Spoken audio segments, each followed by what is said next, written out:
Blog নিয়ে চলে এসেছি। আজকে আমার একটা ফুলের ব্লগ, বাট কালকে হয়তো তার পরশু বলে আমি করে দেখি একটা আমার পুরো বাড়ির গার্ডেনটা তোমাদেরকে দেখিয়েছিলাম।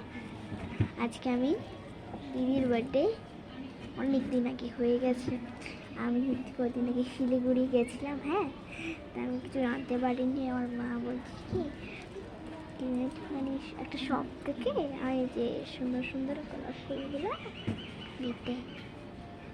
চলো তাহলে আমরা যাবো মানমনি। দেখে গেছি মানে ক্যামেরায় কি করলাম, আর দেখো কি সুন্দর। চলো দিদিকে একটুখানি গিফটটা দেওয়া যাক।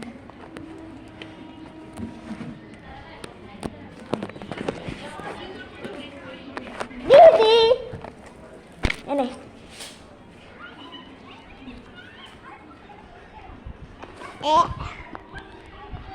কেমন হচ্ছে আমার দেখা যাচ্ছে না কিছু।